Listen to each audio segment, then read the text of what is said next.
not about to watch an episode of Bridgerton. We're saying that's kind of what it sounds It like. does sound like it. It's fun. I like it though. No, we're doing our museum crawl this week, and we've got Dana Ward here joining us. So we're talking about the Fire Museum here in Southeast Texas, which is just, we mentioned a lot of these museums are just such gems to our area, where we get to go and just learn a lot about our area and also just the history of it. And Absolutely. I mean, the Fire Museum, you guys always have something going on too. We do. We stay pretty busy throughout the year. Either we're hosting or we're trying to get involved with the community as much as possible. I know last year we did like 81 events, so we try to stay, we try to stay as busy as possible and then just spread the word about what we do, and then promoting, you know, fire prevention, fire safety, that sort of thing in a fun atmosphere. Yeah, 82 events? Yeah, we That's stay pretty, busy. That's pretty great. I'm thinking like, okay, 50, yeah, exactly, 52 weeks in a year. No, My we have great supporters, you know, that help us throughout. It's not just me, but you know, like I say, we stay busy. So. Yeah. Absolutely. And also on top of it, you mentioned too, fire safety and kind of making it fun, which is so important to be able to learn that and also be able to learn at a young age where it's fun. Exactly. And I think, you know, it's kind of out of sight, out of mind. You know, we go through life and we kind of forget the small details to check our smoke detectors. You know, what do we do in the event of emergency? You know, those are things we just kind of go through life and we forget. And so that's what the Fire Museum is for, is to kind of help, you know, bring people together and then to remind them of those certain things in a fun way. So whenever they can go home, they can remember those things.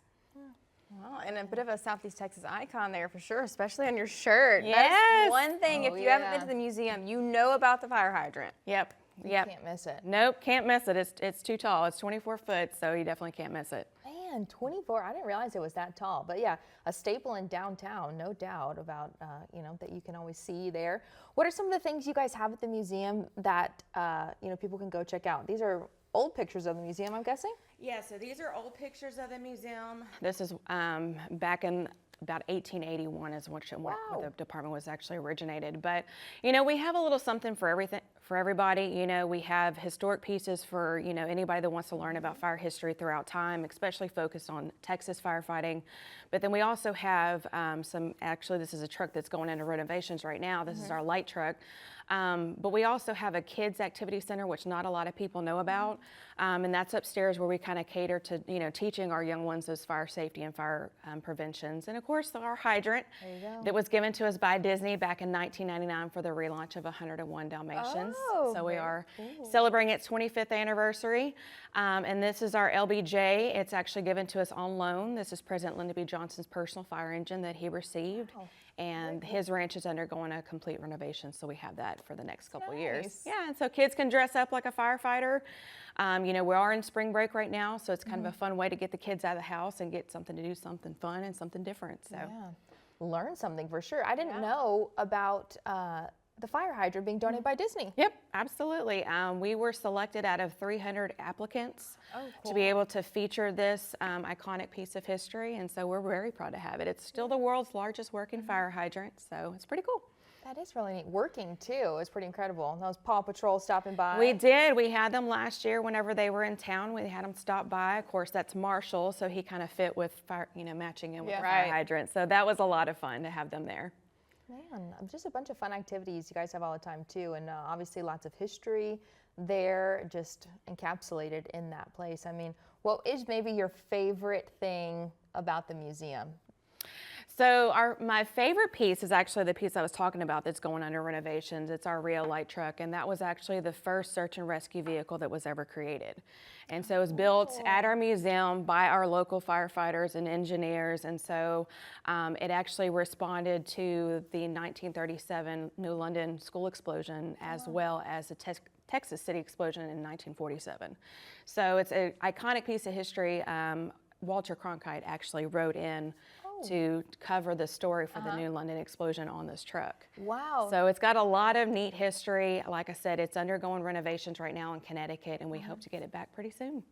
Very cool. I remember seeing something about Walter Cronkite when we had our elf, because that was our elf on the shelf's name. So, interesting. Yep, it's got a lot of history. Yeah, lots of stuff there. That's just really cool. And like we mentioned, of course, open for you to go enjoy spring break. Good time to do it. You know. And it's free.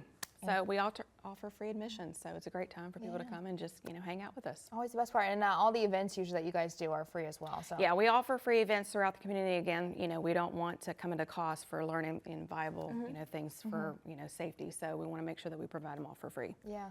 Well, it's so cool too. I remember being a kid and whenever like the fire trucks or like the police officers would come to school or you go do that, was like the coolest day ever when you got to check out. Oh yeah, our kids love it, and our firemen love it too. They like to have an excuse to go out and visit with the community and visit, with the little ones and everything. So we host birthday parties too, where they'll actually come in and do a presentation and bring a fire engine and do some things with the kids. So that's a lot of fun too. We enjoy that. That's awesome.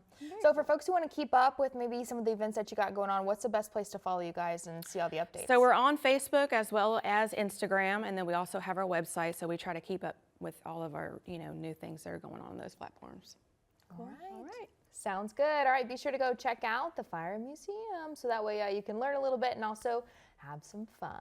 Yeah. Thanks for stopping by. We appreciate it. Thank you. While museums, of course, are a great place to keep kids' minds active during spring break, students learn life skills in school, and of course, we're highlighting a teacher that makes learning fun. We'll have more in this week's School Spotlight next.